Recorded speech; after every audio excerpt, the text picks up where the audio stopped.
Good morning, afternoon, or evening, depending upon where in the world you are watching this. Welcome back to Afternoons with Aces, the implementation series. This is session 7. Test, test, test. Session 7 of a planned 10 video series that we are doing on how to implement Oracle Fusion Cloud. Go through our agenda. We will go through our introductions where we will introduce you to the ACEs. We will then do a series overview, explain to you where we have been in case you are new to the series and just picking up here in the middle, and where we will be going. We will discuss the essence of testing, why it's important, how you should do it, what you should do, talk about the difference between functional and non-functional testing, and then we'll kind of wrap with a high level why. Is the generic looking at the sky with your arms outstretched, very Shawshank Redemption-esque, asking why do we do this and torture ourselves? I was Too much? thinking more, it's like Creed with arms wide open, but okay, Pretty that's good with fine. arms wide open is good as well. Introductions. I am Thomas Simkis, Oracle Applications Implementation Consultant since 1998. Been doing implementation consulting, whether running a practice or actually doing the implementations myself since that time. I did have a brief stint with the ISCPA where I was the executive vice president of ERP, but other than that, I've always been an implementation consultant. I've done roles with small companies where I was the owner and founder, and I've done it with large companies. Worked for Deloitte Consulting back in the early 2000s. I'm currently the executive vice president of revenue, or senior vice president of revenue, excuse me, for an implementation company based in Edison, New Jersey. I got my Bachelor of Arts in Economics and Business Administration from Renaissance College way back in 1995. I got my law degree from the James A. Beasley School of Law at Temple University back in 2002. I got my Oracle Applications ACE as an associate in 2014. I got promoted to professional, I think, in 2018 or thereabouts, and I've maintained that accreditation each year by sharing knowledge via sessions like this, as well as online sessions, as well as presenting at conferences. I got the OATG Star Presenter of the Year in 2017. I'm a CPA in the state of Pennsylvania, and I'm a member of the Pennsylvania, New Jersey American Bar Association. I'm also an Oracle Certified General Ledger Implementer. I got it redone, I think, in 2025, so it should be good for another 2 or 3 years, hopefully. With that, I will hand it over to my comrade in arms, Lee Briggs. Good morning, good afternoon, good evening. How are we doing? My name is Lee Briggs. I've worked with Oracle applications since 2001. I started on release 11, all the way through to 25D of cloud. It was pretty much EBS all the way through till 2013 until cloud was generally available. And then since then, I've been focused entirely on Fusion or cloud, whatever we want to call it. I got my degree in accounting and finance from the University of Leicester back in Old Blighty. I got my master's in management studies from the University of Northampton. I too am an Oracle ACE Pro. I got my ACE Associate 1 year before Tom in 2013. I think I've been an ACE Pro, I think, since 2018, I think. Also, OATUG Star Presenter of the Year. I got that one a few years before Tom. 2014, the first year, that was a thing. It was the first Star Presenter of the Year. I don't have my CPA, I don't have my lawyerness, but this is about Oracle, it's not about them. So why don't we talk about what this series has been about? We've done a few series of presentations sharing our experience. And this one we really wanted to focus on implementations. It's not flicking switches, we're not talking about that. It's tips and tricks and practices we've learned between us over 50 years. Over the last 25 years since Oracle has been around, that we've implemented on our projects going forward. So we started off by really looking at what makes a successful project, what we mean when we say it's a successful project. We talked through requirements, so how you're actually kind of starting to build out a system or design a system, and really starting from the end, using reports, the reports that you need to satisfy either statutory reporting, management reporting, executive reporting, whatever, to drive the design of the system. We've talked through taking our requirements all the way from requirements to test cases, going through business use cases, going through the requirements and mapping them all out to test cases. We've talked through that process. We had a session on conversions, on how we go around mapping the data conversions, how we go through, more importantly, validating our data conversions. How do we know that if we say we've got 1,000 things that we've loaded, how we actually come up with, can prove that we've got 1,000 things? A couple of sessions ago, we went through the accounting. So even though Tom and I both have our experiences with ERP, it is with the financials, it is with the procurement and the cost and management, that kind of thing. It's everything drives accounting in some way. So talking through how you can nail the accounting, making sure you're getting what you're expecting out of the system, both from a singular test case scenario all the way through to then we look at everything. Is the accounting correct? The last session we had, which was I think a week or so ago, we talked through process playbacks. So what used to be called conference room pilots, how you can get a successful process playback through the system, planning out the who, the what, the why, how you're going to approach the session, telling the story of what the process playback is about, what you're there to show, both from a macro perspective. This is the entire procure to pay flow.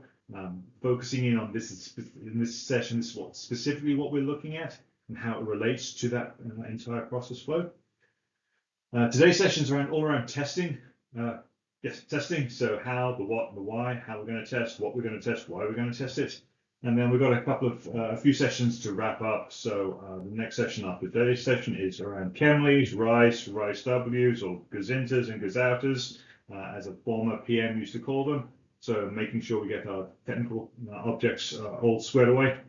We're going to talk about change management. So the book used to be Who Moved My Cheese? So the people who maybe aren't impacted on a daily basis, how an implementation is likely to affect them, whether they're vendors going to a vendor portal, customers going to a customer portal, documents going to start looking slightly different, employees having to go to a new portal, put in their time or look at their hours and that kind of thing. And then finally, lather, rinse, and how do you repeat? So we've done this once. How do you use the lessons you've learned and the success you just built on to take the next implementation? With that, let's talk about the essence of testing. So of every part on an implementation, the importance of testing cannot be understated. You have to nail this, get it nailed. Not only I have to test it and be successful, I have to make sure I have everything nailed down that I am going to test to make sure that it works.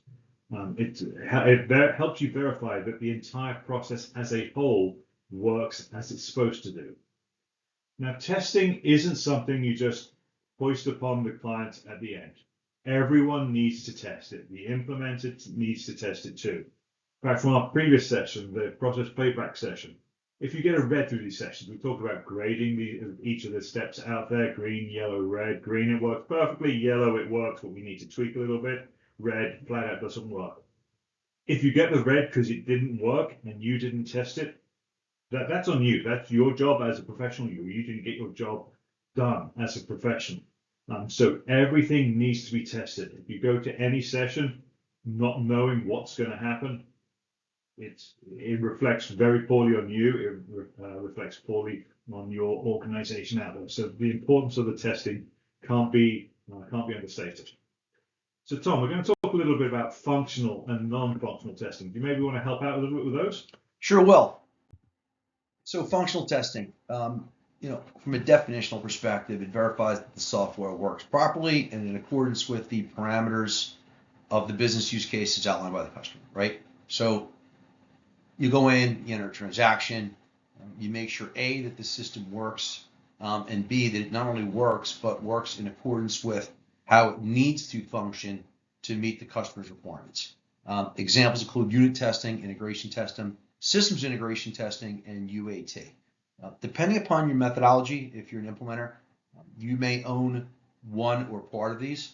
I actually will highlight an anecdote. I just responded to an RFP, I think 2 weeks ago, where the entity putting out the RFP insisted that user acceptance testing be performed by the systems integrator, which, I think is comical. I think it shows the abject ignorance of whomever wrote that RFP, and the complete lack of understanding about the purpose of testing and how you can do it. I make a joke that I think is funny, but usually people don't. That if I, your systems integrator, are doing a UAT, I assure you it's going to pass. Doesn't mean it's right, but I assure you it's going to pass. The customer really has to do the UAT. They should get guidance from the SI. They certainly should have scripts and procedures and know what they're doing, but it really is important that the users are involved and they execute that testing. Non-functional testing really kind of relates to the guts of the system, right?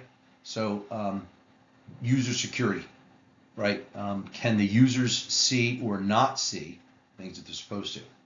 Do reports contain security that they're supposed to have?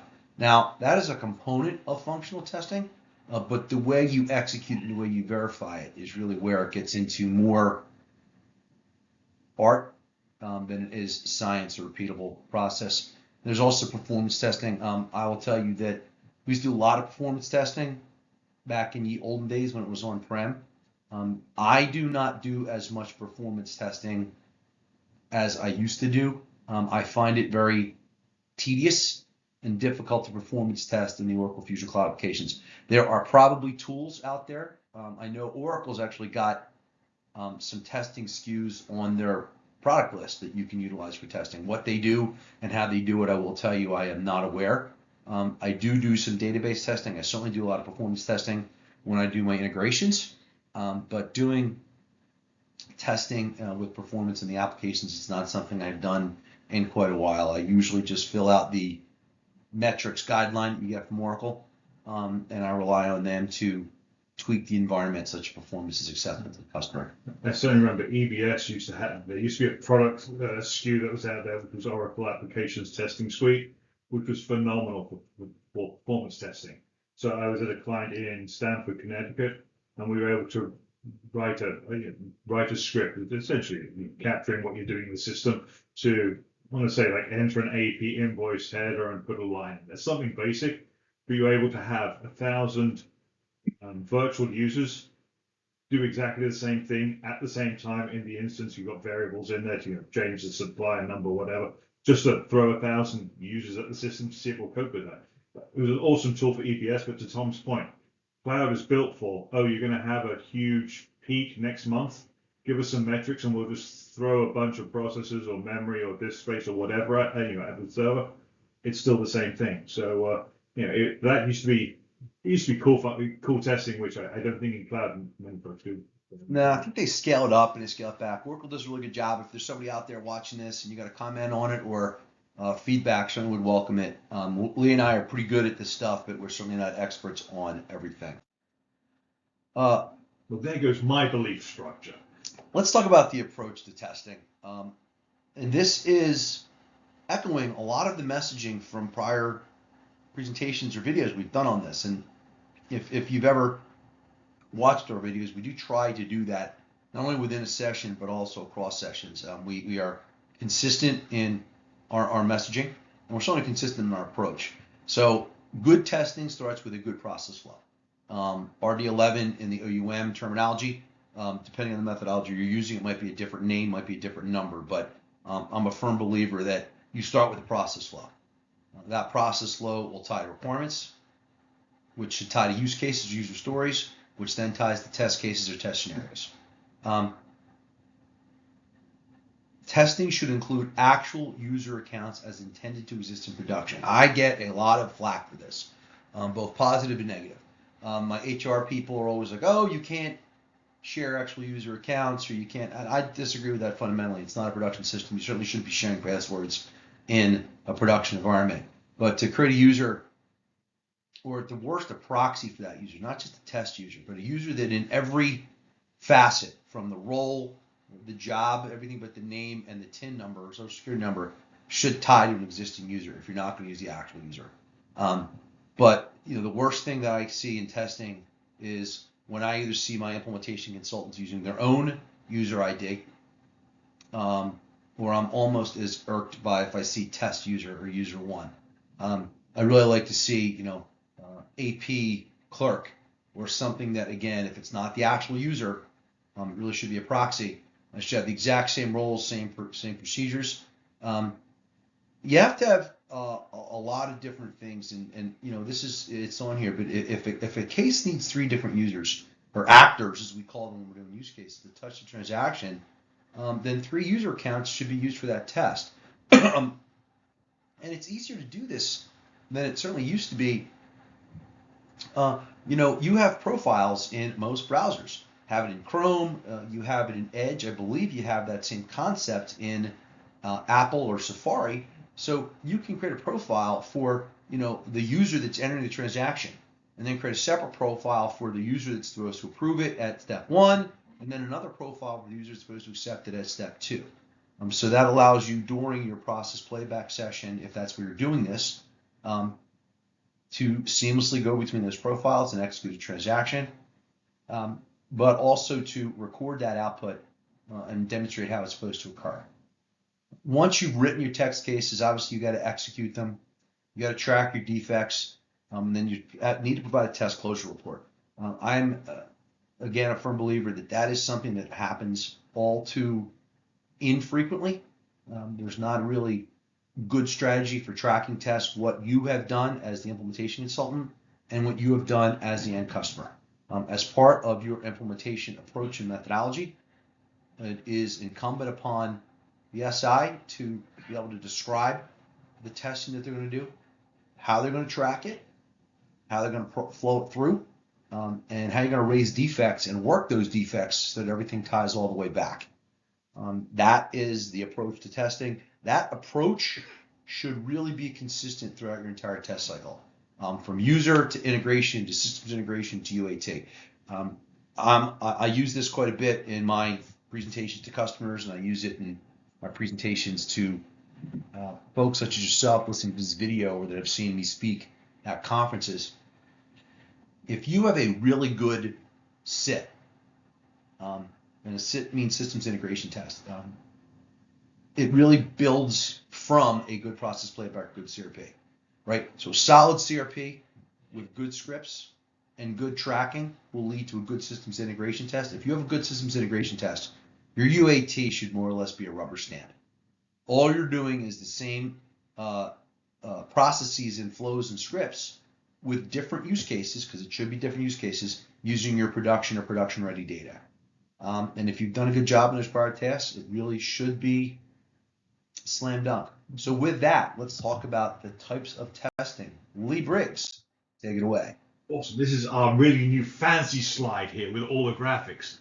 So if we look at types of testing, we're going to look at unit testing first, right? So unit testing, the focus is on individual components or configurations. So it is invoices, it is payments, it is transferring to fixed assets, whatever it is. Ideally, this is performed by your implementers, your functional, your technical consultants, making sure the process goes down there. Really, what you're looking to validate through this is that whatever you are testing there works in isolation. So I can enter an AP invoice, it'll save, I can funds check it and send it for approval. It goes to the right place for approval. That's what unit testing is. I look at the accounting, but I'm not looking at sending the accounting to the GL and verifying that my balances are right at the end. Did the journal go through correctly there? That's unit testing. Okay. Before the client gets a hand on it, the customer gets a hands on it, the implementer has tested it to make sure it works. Not just one scenario, not just using the same supplier, not just using the same item, not using the same whatever, cost center. I've tested it, it works. If I send it to input A, it goes to output 1. If I send it to input B, it goes to output 2. We're testing that kind of stuff.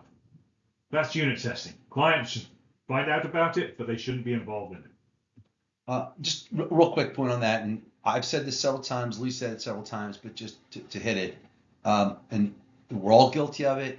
We'll get test user 1 with it. You really have to vary it up. Please just don't use one supplier as part of your job as a consultant, even if it's for CRP1, you don't have data conversions in there. It is incumbent upon you, the consultant, to get enough data in the system to make sure that it works. I will start, I have a checklist I've been using for years. I will get 10 invoices, 10 different suppliers.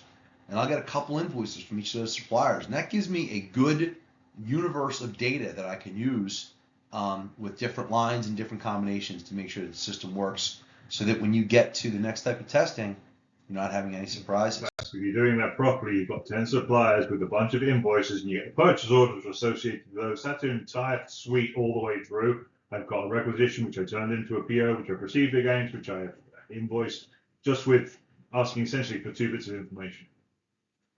System integration testing. Right? System integration testing. So this is, both folks are doing this. The team is doing it. The client should be helping out as well. This is end-to-end business processes across modules, across systems.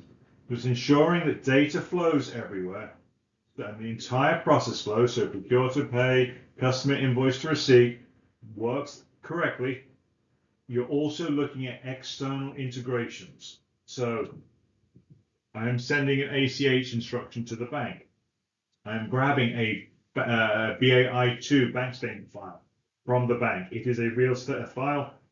I've got transactions in that I can reconcile. It's looking at your integration is working correctly. What happens if the file isn't there? What happens if the file can't get there? Whatever it is. It's also verifying that once it gets in, we can do something with it. And this one, it really starts getting to you. The integration with the Oracle application should work. I mean, you're going to test it, but it should work because you've been testing it this entire time. But now you're looking for everything as a whole. We are testing to make sure I essentially go from soup to nuts with everything to make sure it flows through there. So the goal for that is it's end to end, soup to nuts. Everything that is in the scope of this implementation project has been tested, or at least tested for this phase. Which leads us to user acceptance testing. Folks will call it UAT. It's user acceptance testing. This is the client's responsibility unless the client has some real weird requirement that the implementer is going to do all this testing. The end users have to test real world scenarios.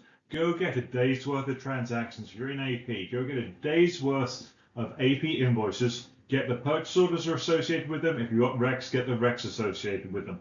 Put in those requisitions. Turn them into those purchase orders. Get those invoices as they are. Don't bill for everything. Bill what is actually out there. Make it real.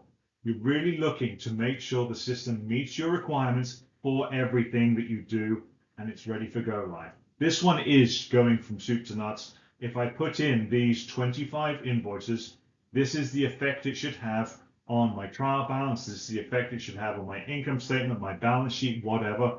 Know what your accounting is, track the accounting back. It's got to be real accounting for all of this. Now you do have to plan for this a little bit. Okay, I'm doing all of this we're recording this session in December. So here is my closing trial balance as at the end of November. Here's where, hopefully I've got no transactions in December. If I do all this stuff in December, this is what my trial balance should look like for December. You're going into that level of detail out there. Again, you're checking everything. Every checkpoint needs to be signed off. If there is an issue, it needs to be resolved. It needs to be retested out there. But that's the only way, from a testing point of view, you know you've tested everything, is if you do everything. Those 3 steps. Just want to make sure I go through them, because the slide, the way we build it up, we talk to unit testing. The functional consultants are testing that. The technical consultants are testing that. Systems integration testing, it is the implementation team, often with IT support. Let me bring in other stuff from from external systems. User acceptance testing, it is the client doing it. Again, if they need hand holding on there to help with those scripts that we've already built out there, testing everything soup to nuts to make sure that you can track everything through that. Thanks, Lee. So we're kind of building on what we've done and leading up to what we are going towards. I think the next session is on Chemleys, right? Yeah. So or rice W, yeah. One thing that I was asked, or I always did in my specifications, they used to be called an MD50 back in the AIM days, and now it's kind of an amalgam of a bunch of documents. But the document that we used to use at my prior company was an AN100. It's a functional spec, and that's for a report or an integration or whatever it happens to be. You need to have test scenarios and test data in that document. And I put this on, especially if I'm doing work with developers. Before the developer, gives you a report to test it, and you can't always get this, but I was pretty good about kicking things back. They need to send me a copy of the report that they ran with the test data from the system. Now, if that means including test scripts that they need to follow to enter that data, then do it. It is really incumbent that before you give something to somebody else, that you've tested it and made sure it works. And I will tell you, so many times when you're doing a test, you'll find you did something wrong. And it's not just on the chemistry side, it's really on the functional side. You really do have to go through and make sure that these things work and work as expected. It does a few things. Not only does it test the system, it tests your knowledge. It really validates, did you do all the steps? Did you have your process documented? Do you have your requirements mapped?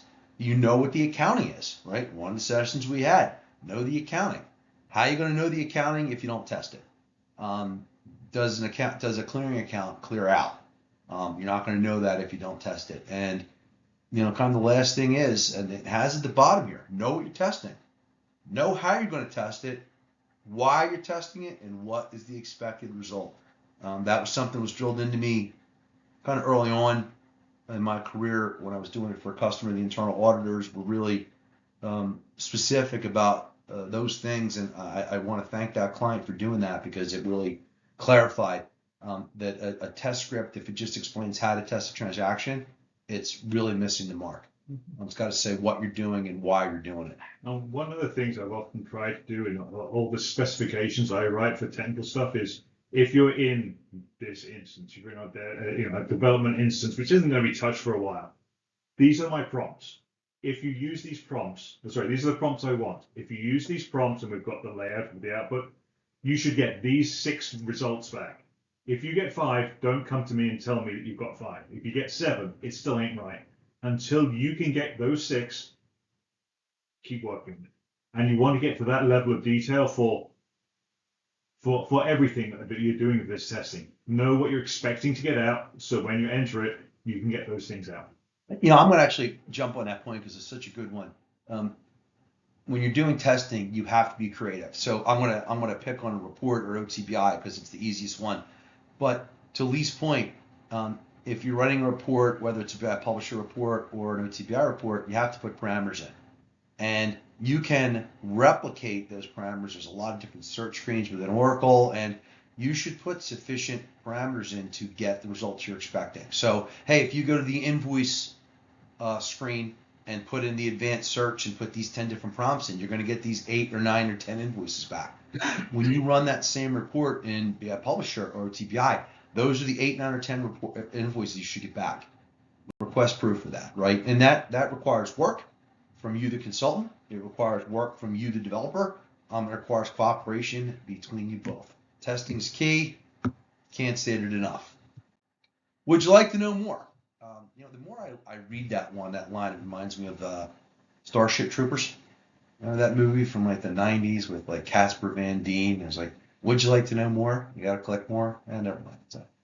I remember it. I just want to see how long you keep talking about it. Go for it. Would you like to know more? If you can, you can get Lee or I on X. I am at Thomas Simkis on X. Lee is at BT Lee Briggs. You can also hit us up on LinkedIn. Our LinkedIn handles are included on the screen. Handles, is that where we're going? That's where we're going with. Okay. And then, of course, you can ping us on our YouTube site at Afternoons with Aces. In addition to this content, we have most of the videos and LinkedIn webinars or sessions or OTG webinars we've done over the last couple of years. I think we are recording this. Well, I know we're recording this in December, but this will probably not be published until February or March, I would think. Okay. Could be that far ahead, yeah. So a quick reminder, if you have not already done so, it is due in January. Hopefully you submitted a presentation for the OATUG Ascend Conference, which is in June of this year. I think it is in Florida. You can certainly see me there. Hopefully you'll be able to see Lee Briggs. Until next time, thank you for watching. Have a great afternoon, evening, or morning, depending upon where in the world you're listening to this. And be good. Have a great day, everyone. Thank you.